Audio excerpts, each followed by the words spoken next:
सरकार देवावर भरोसा ठेव. सरकार असेल आयुष्याची दोरी बळकट तर होईल बरा. काय म्हणते सरकार देव तरी त्याला कोण मारी. असं वेळ वगैरे बोलू नका सरकार. कुणाचा बाप आजारी पडतो, कुणाचं तोंड आजारी पडत. अरे सगळ्यांना पैसे द्यायला काय इनामदारांनी नाव उचललाय काय? हा बर आणून देतील तर शपथ. इनामदाराच्या घरी काय पैशाचं झाड लागलंय काय? हा हलवलं ना देव पैसा, हलवलं ना देव पैसा. जायचं तर द्या, पण असं पुन्हा बोलू नका. बघा वर अशी विजास अरे पैसे घेतात ते जणू उपकारच करतायत. त्या मनाच्या नादी लागताना विचार करता का रे? मेल प्रसंग पडला तर आम्हीच उपयोगी पडतो ना तुम्हाला. याची तरी जाण ठेवा. रामजी केसला पैसे कोणी दिले तुला? आणि त्या मनानेच ना. अरे मग इष्ट कशाला आलास? सांग ना त्याच्याकडे मागायला. असे पाय धरून 5,000 रुपये कच्च्या दिलाची नाहीत आम्ही. असा घरोघरी जर 5,000 फुटला असता ना तर एव्हाना इनामदाराच्या हातात विकेची छोडी आली असती. सांग सांग दुसरीकडे काम आहे.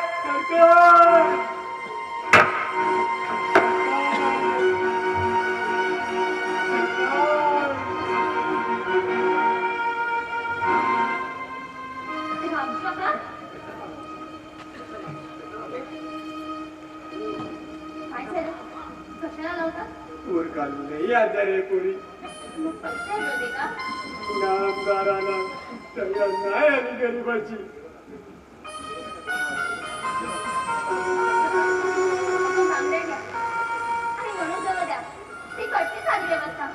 नको नको पोरी नको.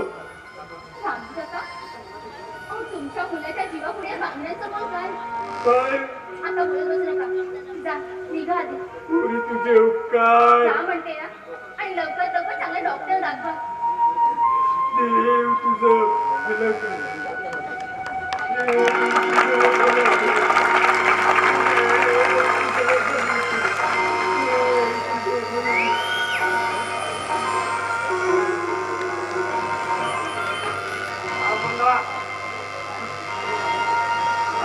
अशी तसा करावं.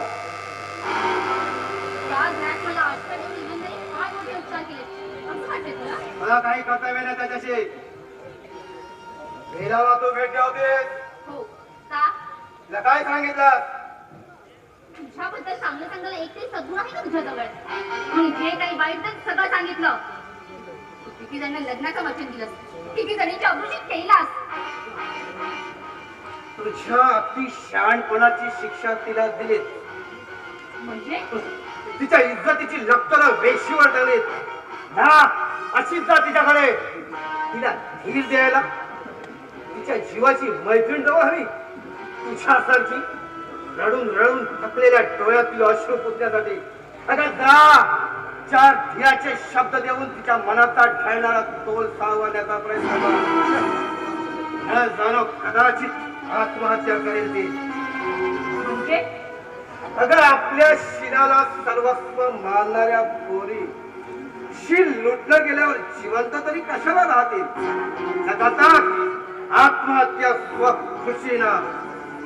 पण मी हिला आत्महत्या केलेला नाही. तिचं लग्न झालं ना तर नावाची मंदाच नव्हे. उगाच नावपणा लावू नकोस मंदा. नंतर काय करू? आज वय सारी अन्याय सहन करत आली आहे. आणि तुम्ही सुद्धा इतके नादान माणूस किती तमा न बाळगता गोरगरिबांच्या इज्जतीची खेळ खेळ खायला. आता अतिरेक खूप झालाय. तुम्ही तुमच्या इनामदारीच्या घोड्याला लगाम लावलाच पाहिजे. आगी जवळ हात नेला तर हात भाजतो. हा क्षमत नाही. ते न कळण्याची दुष्फळी नाहीये मी.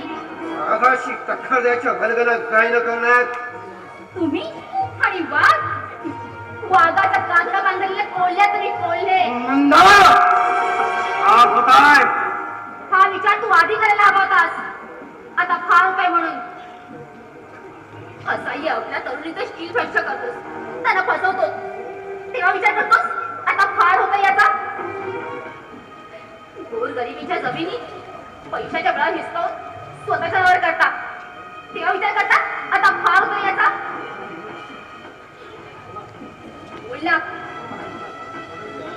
ते लोकांनाही बरं असतात भावना असतात पण त्याची जाळी तुमच्या मनाला कधी झालीच नाही